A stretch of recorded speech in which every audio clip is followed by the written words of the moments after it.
전염병의 가장 큰 위력은 공동체 전체를 공포의 도가니로 몰아넣는 것에 있습니다. 인간이 느끼는 감정 중 가장 부정적인 것에 속한 이 공포심. 그런데 공포심으로 가득한 인간은 그 공포심에서 벗어나고픈 마음으로 항상 희생의 존재를 찾습니다. 그 희생의 존재에게 나의 극도의 공포심을 다 쏟아 넣음으로써 공포심에서 해방하고자 하는 것입니다.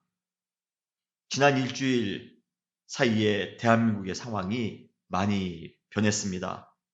전염병은 현대 사회와는 관계없는 저 중세 시대에나 일어나는 일일 줄 알았는데 이제 대한민국에서는 삶이 되었습니다. 그렇지 않아도 사회 모든 분야가 양극단으로 치우쳐 줄타기하듯 위태로웠는데 전염병은 그러한 사회 분위기에 기름을 부은 형국입니다. 공포는 확산되고 있고 그리고 그 공포를 줄이기 위한 분노는 서로에게 날선 칼이 되어 처참한 희생을 강요하고 있습니다. 결국 우리의 앞으로의 위기는 전염병이 아니라 서로에게 주는 상처일 것입니다.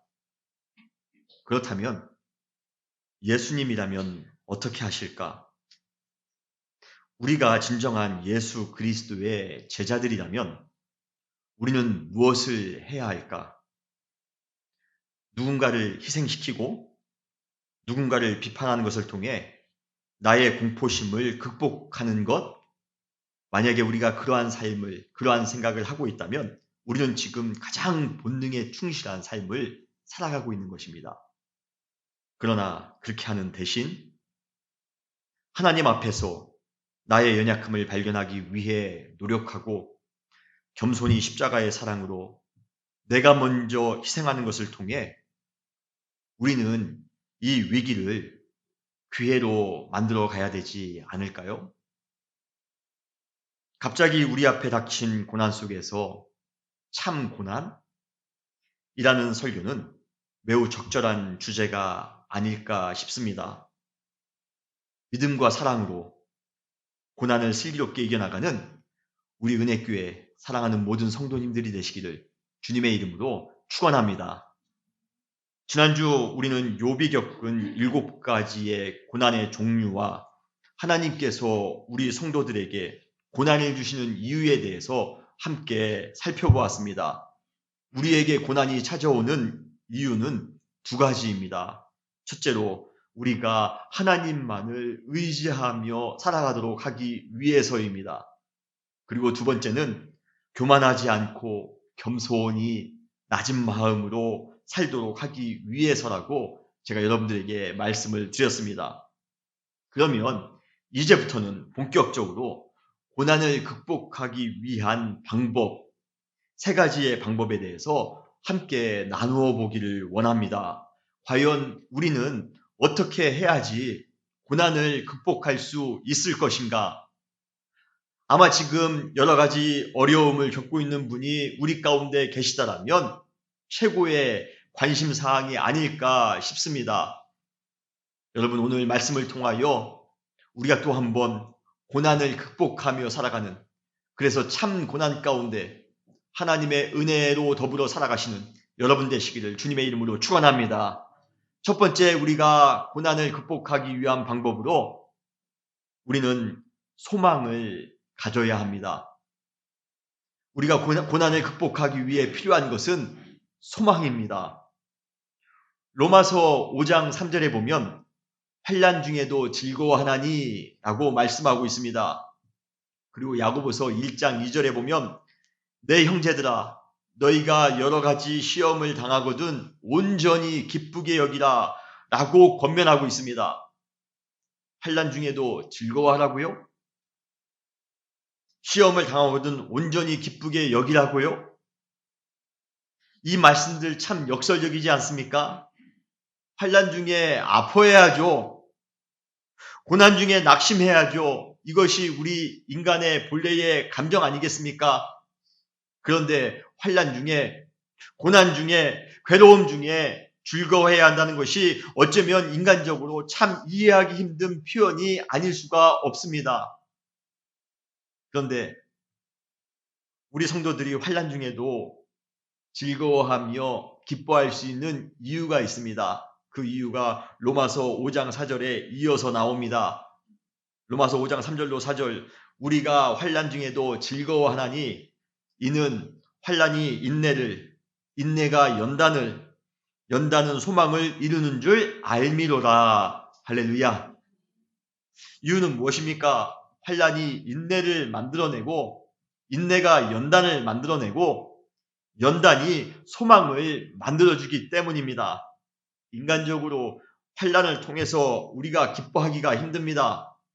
환난을 당하면 우리는 말할 수 없을 정도로 힘들고 어렵습니다. 그러나 우리 성도들은 환난 중에도 인내와 연단을 통해 소망이라는 그러한 무기를 장착할 수 있기 때문에 어떠한 고난 속에서도 즐거워하며 기뻐할 수가 있는 것입니다. 그래서 베드로는 베드로전서 1장 6절에 이렇게 고백합니다. 그러므로 너희가 여러 가지 시험으로 말미암아 잠깐 근심하게 되지 않을 수 없으나 오히려 크게 기뻐하는도다. 사랑하는 성도 여러분, 그것이 어떻게 가능합니까? 물론 근심할 수 있습니다. 물론 어려울 수 있습니다. 그러나 오히려 크게 기뻐할 수 있는 이유는 우리 안에 소망이 있기 때문에 그런 줄 믿으시길 바랍니다. 소망이 있는 사람은 넉넉히 고난을 이기며 살아갈 수가 있는 것입니다. 제가 사랑하는 선지자 중에 한 사람, 바로 예레미야입니다. 그 예레미야 선지자의 별명이 뭔지 이젠 여러분 다 아시죠? 뭡니까? 눈물의 선지자입니다. 그는 바벨론에 의해 쓰러져가는 자기의 민족을 바라보면서 눈물로 기도하며 하나님의 말씀을 선포했던 그러한 눈물의 선지자였습니다. 그는 자신의 개인적인 어려운 상황과 민족의 어려운 상황이라는 그러한 두 가지 고난을 겪으면서 하나의 글을 쓰는데 그 글이 무엇입니까? 바로 예레미야 애가입니다. 여기에 나오는 애자는 사랑의 자가 아니라 슬플 애자입니다. 그런데 그 예레미야 애가 3장에 보면 아주 절망적인 예레미야의 고백을 발견하게 됩니다. 3장 19절로 21절에 보면 내 고초, 재난, 곧 쑥과 담즙을 기억하소서. 내 마음이 그것을 기억하고 낙심이 됩니다.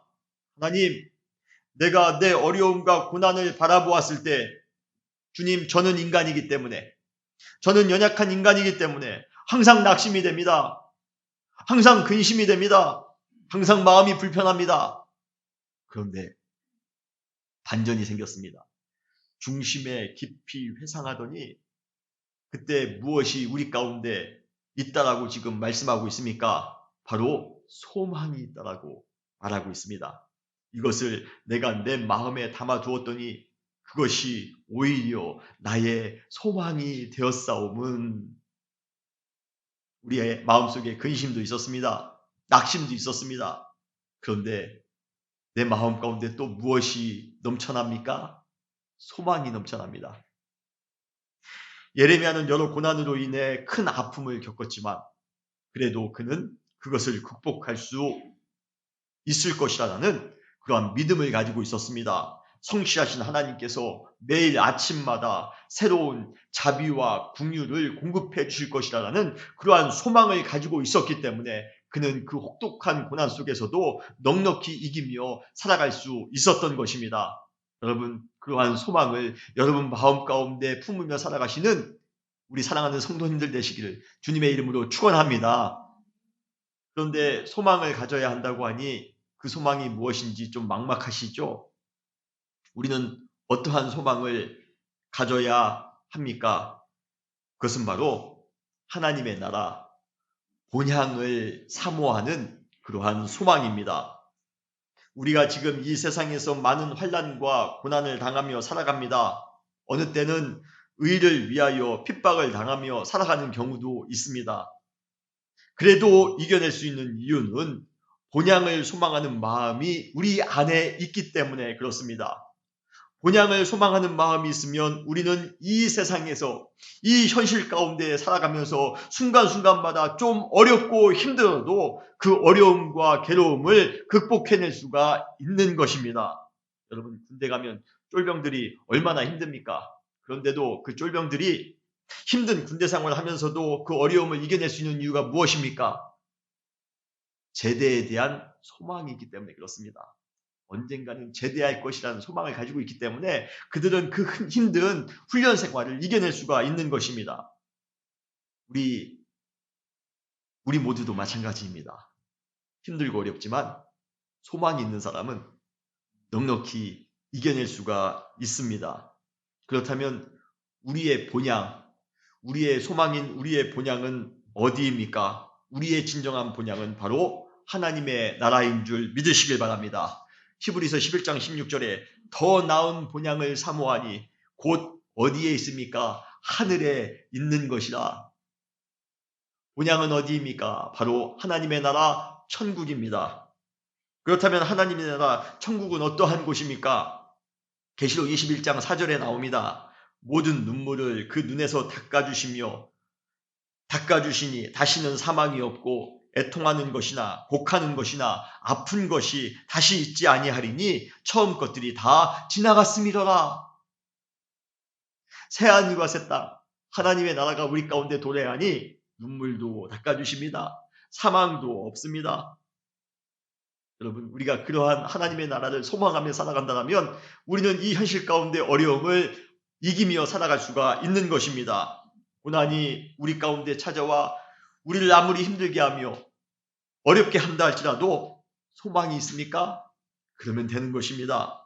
눈물도 없고 고통도 없고 전염병에 대한 공포도 없고 죽음에 대한 위협도 없고 찬양과 기쁨만이 넘치는 하나님의 나라, 영원한 본향을 사모하며 우리가 매 순간을 살아갈 수 있다면 얼마나 행복할까요? 그래서 새 찬송가 305장 3절에 보면 이러한 가사가 있습니다.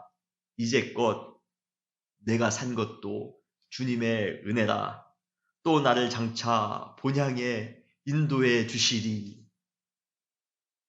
새 찬송가 491장 2절에 보면 괴로움과 죄가 있는 곳, 나 비록 여기 살아도 빛나고 높은 저곳을 날마다 바라봅니다.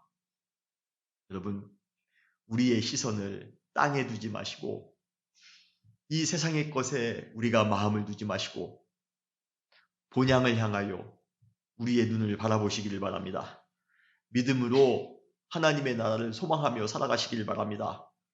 그렇다면 우리가 이 현실을 살아가며 잠깐은 힘들 수 있고 잠깐은 근심이 있을 수 있지만 그럼에도 불구하고 항상 승리하며 항상 이기며 살아가게 되는 삶을 살 것이라 믿습니다. 그러한 삶을 살아가시는 우리 모두가 되시기를 주님의 이름으로 축원합니다.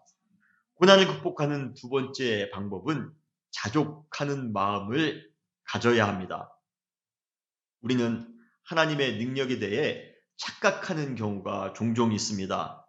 우리는 어떤 어렵거나 골치 아픈 그러한 상황을 만날 때면 하나님께서 그 상황을 무조건 우리가 원하는 대로 바꾸어 주시기를 기대합니다. 그런데 하나님은 우리의 상황을 바꾸기를 원하시는 분이 아니라 먼저 우리의 마음을 바꾸기를 원하시는 분이십니다. 여러분 믿으십니까? 빌립보서 4장 13절 말씀, 이제 우리는 이 말씀을 잘 압니다. 내게 능력 주시는 자 안에서 내가 모든 것을 할 수 있느니라. 여러분 다 아는 구절이죠? 몇 주 전에도 제가 이 구절을 언급했었습니다.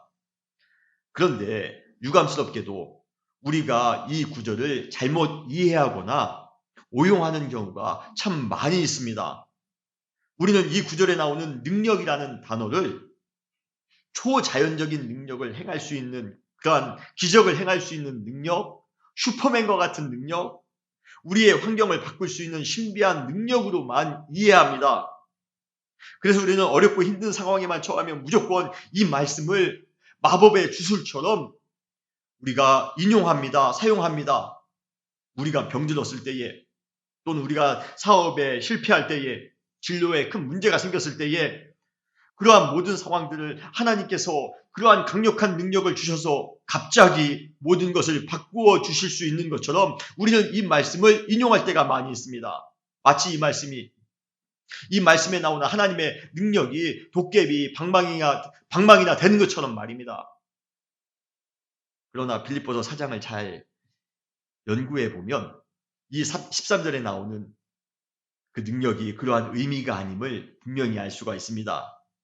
빌립보서 4장 11절에 사도 바울은 이렇게 고백합니다. 내가 궁핍함으로 말하는 것이 아니라 어떠한 형편에서든지 나는 자족하기를 배웠다라고 말하고 있습니다. 그러면서 12절에 가면 그 여러 형편이 무엇인지를 나열하고 있습니다. 12절에 나는 비천에 처할 줄도 알고 풍부에 처할 줄도 알아. 모든 일, 곧 배부름과 배고픔과 풍부와 궁핍에 처할 때가 있었다는 것입니다. 비천하기도 하고 풍부에 처할 때도 있고 배부를 때도 있고 배고플 때도 있고 수많은 상황 가운데 처할 때가 있었다는 것입니다. 그런데 그때마다 그러한 모든 상황 가운데 한 가지의 아주 귀한 비결을 깨닫았다는 것입니다.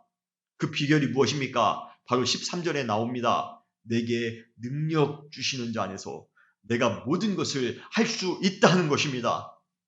결국 여기서 말하는 하나님이 주시는 능력은 무엇입니까? 상황을 바꾸는 능력이 아닙니다. 여기에 나오는 하나님의 능력은 어떠한 형편에 처한다 할지라도 자족할 수 있는 능력인 것입니다. 사랑하는 성도 여러분, 어떠한 상황에 처해 있든지 간에 하나님께서 능력 주시면 그 모든 상황 가운데에도 자족하는 마음을 주실 줄 여러분 믿으시길 바랍니다. 여기서 자족하는 마음은 자신의 현실을 믿음으로 받아들이는 마음 자세입니다. 나의 배고픈 상황이 하루아침 사이에 변하는 것 아닙니다. 나의 궁핍한 처지도 갑자기 변하는 것 아닙니다. 하나님은 나의 현실을 갑자기 변하게 하시는 분이 아니라 나의 마음에 자족하는 마음을 주셔서 지금의 현실을 믿음으로 받아들일 수 있도록 하시는 분이 바로 우리가 믿는 하나님이십니다. 그러므로 사업에 실패하거나 병에 걸리거나 대학에 떨어지거나 여러 고민을 만날 때 하나님, 이 상황이 너무 어려우니 이 상황을 바꾸어 주십시오 라고 기도하기 이전에 하나님, 이러한 고난의 현실 속에서도 자족할 수 있는 능력, 그리고 하나님만을 의지하며 살아갈 수 있는 그러한 능력을 저에게 주시옵소서 먼저 기도하셔야 되는 겁니다. 무화과 나뭇잎이 마르고 포도나무에 열매가 없고 감람나무에 소출도 없습니다. 밭에 식물도 없습니다. 이러한 처지가 갑자기 초자연적인 능력으로 바꾸어져서 마른 잎이 무성하게 생기는 건 아닙니다. 열매 없는 나무가 하루아침 사이에 신비하게 열매가 생기는 것도 아닙니다. 어려운 상황은 하루아침 사이에 변하는 것이 아닙니다. 어제의 고민이 오늘도 계속 이어질 수 있습니다. 하나님의 능력은 아라비아 나이트에 나오는 그러한 요술 램프와 같은 것이 아닙니다. 문지르면 모든 것이 다 해결되어지는 것이 아닙니다. 그러나 우리의 상황은 변하지 않는다 할지라도 하나님께서는 먼저 우리의 마음이 변하기를 원하고 계십니다. 그래서 우리가 더욱더 하나님과 깊이 교제하는 것을 원하신다는 것입니다. 열왕기상 19장에 보면 엘리야가 이사벨에게 쫓겨 극한 죽음의 고비에 처하게 되는 그러한 장면이 나오고 있습니다. 어쩌면 그때 엘리야도 하나님께서 그 어려운 상황을 아주 불같이 살라주시든지 바람같이 그러한 모든 상황을 다 날려주시든지 아니면 이사벨과 그의 무리들을 땅에 꺼지도록 해주시든지 상황이 변화되기를 바라는 마음으로 기도했을지 모릅니다. 로뎀 나무에 머리를 박고 기도하면서 주님, 상황이 변화됐으면 좋겠습니다. 하나님은 능력의 하나님이시지 않습니까? 초자연적인 기적을 행하시는 분이시지 않습니까? 이 골치 아픈 상황, 이 가슴 아픈 상황을 주님께서 날려주세요. 없어주세요. 그렇지만 하나님은 불 가운데에도 계시지 않았습니다. 바람 가운데에도 계시지 않았습니다. 지진 가운데에도 하나님은 계시지 않았습니다. 우리가 한번 그 상황을 한번 말씀으로 읽어볼까요? 열왕기상 19장 11절로 12절에 보면 여호와께서 이르시되 너는 나가서 여호와 앞에서 산에 서라 하시더니 여호와께서 지나가시는데 여호와 앞에 크고 강한 바람이 산을 가르고 바위를 부수나 바람 가운데에 여호와께서 계시지 아니하며 바람 위에 큰 지진이 있으나 지진 가운데에도 여호와께서 계시지 아니하며 또 지진 후에 불이 있으나 불 가운데에도 여호와께서 계시지 아니하더니 그 이후에 세미한 음성이 들립니다. 들릴까 말까 하는 소리입니다. 그 후에 세미한 소리가 있는지라. 그리고 그 가운데 하나님이 함께 하시는 것입니다. 사랑하는 성도 여러분, 어떤 폭풍우와 같은 상황이 우리 앞에 놓여 있다 할지라도 우리 영혼 깊은 곳에서부터 울려나오는 세미한 맑은 가랑, 그 소리를 들으면서 우리 마음 가운데 진정한 평화를 회복하며 살아가시는 여러분 되시기를 주님의 이름으로 축원합니다. 우리가 그러한 세미한 하나님의 소리를 들을 때 우리는 자족하는 마음을 회복할 수가 있는 것입니다. 그리고 자족하는 마음이 우리 마음 가운데 회복될 때 비로소 우리는 우리 앞에 놓인 고난을 극복하며 살아갈 수가 있는 것입니다. 예, 물론 하나님은 전지전능하신 하나님이시기 때문에 우리의 상황을 바꿔놓으실 만큼 충분한 능력을 가지고 계십니다. 여러분, 욥기에 나오는 하나님, 마지막에 이제 욥기에 하나님이 나옵니다. 그 하나님을 한마디로 하면 전능하신 하나님이십니다. 우리가 부르는 찬양 중에도 그러한 찬양이 있지 않습니까? 전능하신 나의 주 하나님은 능치 못하실 일 전혀 없네. 불가능한 일을 행하시고 죽은 자를 일으키시니 그를 이길 자 아무도 없네. 예, 하나님은 그러한 하나님이십니다. 그러나 하나님의 관심은 먼저 우리의 상황을 바꾸시는 것에 있는 것이 아니라 우리의 마음을 바꾸는 것에 있습니다. 사랑하는 성도 여러분, 그러므로 우리가 고난 가운데 있다 할지라도 모든 현실을 믿음으로 받아들일 수 있는 자족하는 마음이 여러분들에게 있으시기를 주님의 이름으로 축원합니다. 욥에게는 그러한 능력이 있었습니다. 그는 일반적인 인간이 하나 감당하기도 힘든 그러한 고난을 거듭해서 여러 번 경험하고 있습니다. 그 역시 하나님의 강력한 능력을 통해 자신의 모든 그러한 어려운 상황이 극적으로 반전되기를 기대했을지 모릅니다. 그러나 그는 믿음의 사람이었기 때문에 하나님께서 원하시는 것이 무엇인지를 정확하게 알고 있었습니다. 그것은 바로 자신의 마음이 먼저 변화되는 것이었습니다.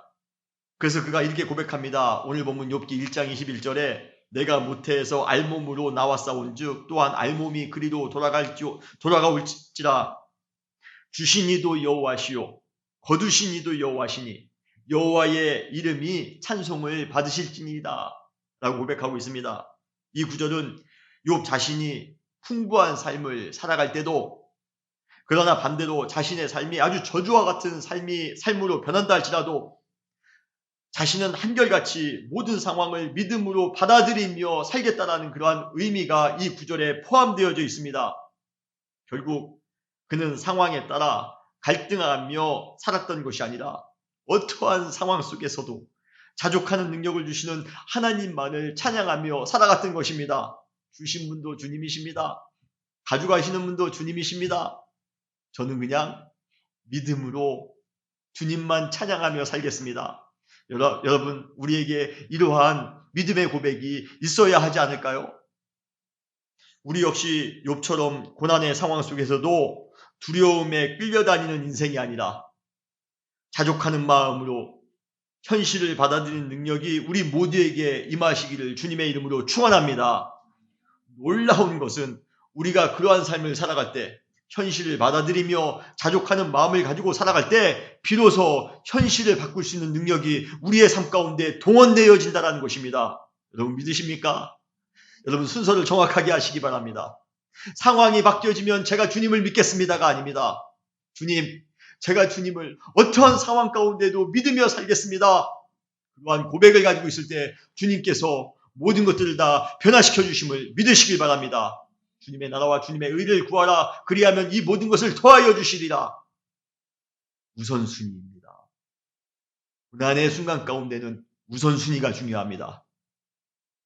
먼저 하나님은 우리의 마음이 변화되기를 원하십니다. 우리의 마음이 더욱더 하나님과 깊이 교제하기를 원하십니다. 그러한 주님을 또 한번 여러분 믿으며 살아가시기를 주님의 이름으로 축원합니다. 세 번째, 우리가 고난을 극복하기 위하여 우리는 고난을 하나님의 섭리로 인정하고 순종하며 살아야 됩니다. 고난이 가져오는 두려움에서 우리가 쉽게 벗어나지 못하는 근본 원인이 있습니다.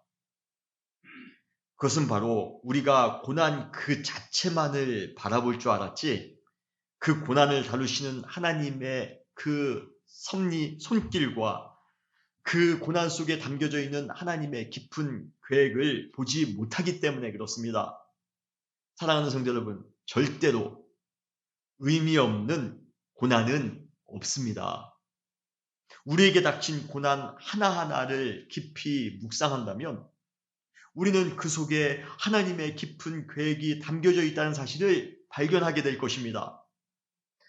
우리를 사랑하시기 때문에 독생자를 보내주신 하나님께서 그냥 심심해서 우리에게 고난을 주셨겠습니까? 자기의 아들도 아낌없이 주신 하나님이신데요.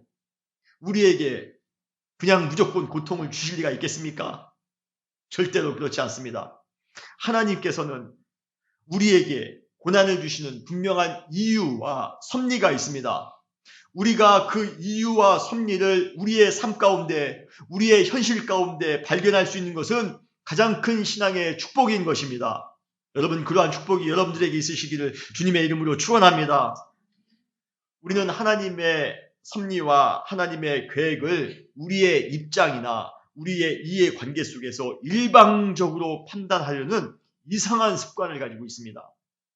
다시 말해 하나님이 우리 앞에 베푸신 상황이 우리에게 우리의 계산이나 우리의 이해와 맞으면 우리는 그것을 하나님의 섭리라고 인정합니다. 그러나 하나님께서 우리에게 베푸신 상황이 우리의 계산과 우리의 이해관계와 맞지 않으면 그것을 하나님의 섭리로 인정하지 않을 뿐만 아니라 어느 경우에는 하나님을 떠나기도 합니다. 하나님이 없다고도 말합니다. 우리 주위에 보면 자기에게 조금이라도 불이익을 당하는 그러한 상황을 만나면 하나님을 원망하고 교회를 떠나는 사람들을 간혹 만날 수가 있습니다. 그러나 그것은 진정한 신앙이 아닙니다. 하나님의 섭리로 베풀어 주신 길, 그 길이 비록 우리의 계산과 우리의 이해와 맞지 않는 길이라 할지라도, 그리고 그 길이 너무 좁아 힘들고 어려운 고난의 길이라 할지라도, 그 길이 심지어 십자가의 길이라 할지라도 여러분, 그 길이 우리에게는 최선의 길인 줄 믿으시길 바랍니다. 그 길을 하나님의 계획, 하나님의 섭리라고 생각하고 순종하며 살아갈 때 하나님께서는 우리에게 말할 수 없는 은혜로 가득 채워주실 것이라 저는 믿습니다. 우리는 우리의 머리카락 숫자도 정확하게 셀 수 없는 그러한 연약한 존재입니다. 그리고 앞으로 1시간 후의 일도 예측하지 못하는 불완전한 인생을 살아가고 있습니다. 그렇지만 하나님께서는 우리의 머리끝부터 발끝까지를 정확하게 알고 계시며 어쩌면 우리의 세포수까지도 정확하게 알고 계십니다. 뿐만 아니라 우리의 처음 태생부터 시작하여 우리의 전 미래까지도 완벽하게 알고 계신 분이 바로 하나님이십니다. 그러한 하나님께서 우리를 위하여 베푸신 상황이 우리가 생각하기에 좀 맞지 않거나 다르다고 해서, 아니면 과학적으로, 이성적으로, 논리적으로 생각하기에 적합하지 않다고 해서 그 길을 버리고 자기 길만을 고집하는 사람들은 반드시 언젠가 자기의 그러한 꾀가 올무가 될 것입니다. 나에게 베풀어준 그 상황이 어떠한 상황이라 할지라도 상관없습니다. 하나님의 섭리로 받아들이고 그 안에 하나님의 오묘한 뜻을 발견하고 믿음으로 순종하며 살아가시는 여러분 되시기를 주님의 이름으로 축원합니다. 바로 욥기를 쓴 목적이 여기에 있습니다. 욥기를 단순히 한 인간이 당하는 고난이라는 차원에서 읽는다면 큰 주제를 놓치게 되는 것입니다. 욥기는 하나님의 의인이 당하는 고난으로 그러한 처절한 고난 속에서도 그것을 하나님의 섭리로 인정하고 믿음으로 순종하며 살아가야 함을 가르쳐주고 있는 것이 바로 욥기인 것입니다. 그래서 우리는 욥기를 통하여 그러한 하나님의 섭리를 발견할 수 있어야 됩니다. 고난 속에서도 하나님의 신비한 섭리가 담겨져 있구나. 그래, 우리 하나님은 정말 선하신 하나님, 우리 하나님은 정말 전능하신 하나님, 내 판단을 따라 하나님을 판단하는 것이 아니라 우리는 하나님의 그 오묘한 섭리에 믿음으로 순종하며 살아가야 될 것을 욥기는 가르쳐주고 있는 것입니다. 그래서 나온 말씀이 무엇입니까? 그래서 욥이 뭐라고 말하고 있습니까? 욥이 2장 10절에 우리가 하나님께 복을 받았은즉 화도 받지 아니하겠느냐? 이것은 자기에게 임한 모든 상황이 복이든 화이든 상관없습니다. 하나님으로부터 온 선하신 하나님으로부터 온 섭리, 최선임을 깨닫고 믿음으로 살겠다라는 그러한 고백입니다. 주님, 오늘 저에게 복이 넘친다 할지라도, 오늘 나의 삶 가운데 화가 미쳤다 할지라도, 그래도 그 안에 하나님의 귀한 섭리가 담겨져 있는 줄 믿습니다. 우리는 지금 이해할 수 없습니다만 우리가 하나님의 뜻을 이해하며 살아가다 보면, 순종하며 살아가다 보면 언젠가는 분명히 하나님의 그 빅 픽처를 우리가 깨닫게 되는 날이 올 것이라 믿습니다. 여러분, 그러한 믿음을 가지고 한 걸음 한 걸음 나아가시는 여러분 되시기를 주님의 이름으로 축원합니다.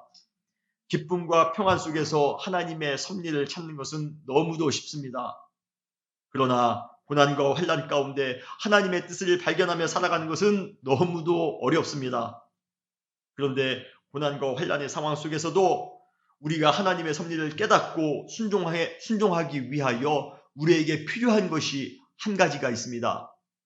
그것은 바로 믿음인 것입니다. 그래서 나온 말씀이 무엇입니까? 의인은 무엇으로 말미암아 살아갑니까? 믿음으로 말미암아 살아가야 되는 것입니다. 하나님의 성도는 어떠한 고난이 찾아온다 할지라도 손해를 보며 이해가 되지 않는 현실 가운데 놓인다 할지라도 그 속에서 한결같이 거룩한 오기와 야성을 가지고 믿음으로 살아가야 합니다. 그것이 바로 믿음의 사람의 삶인 것입니다. 사랑하는 성도 여러분, 신실한 성도라 할지라도 고난을 당할 수가 있습니다. 그러나 우리가 믿음으로 우리 앞에 놓인 고난을 하나님의 섭리로 깨닫고 그 속에서 소망을 가지고 자족하며 살아갈 때 우리는 우리 앞에 닥친 어떠한 어려움이라 할지라도 넉넉히 극복하며 살아가게 될 것이라 믿습니다. 혹시 우리에게 어떠한 고난이 찾아왔습니까? 여러분, 소망을 가지시기 바랍니다. 소망을 바라보며 살아가시길 바랍니다. 그리고 그 안에 담겨져 있는 하나님의 섭리를 발견하고 믿음으로 순종하며 살아갈 때 고난을 이길 뿐만 아니라 더욱더 하나님의 그 크신 은혜가 우리의 삶 가운데 넘침으로 하나님의 영광이 되는 그러한 삶을 우리 모두는 살아가게 될 것입니다. 다시 기도하시겠습니다.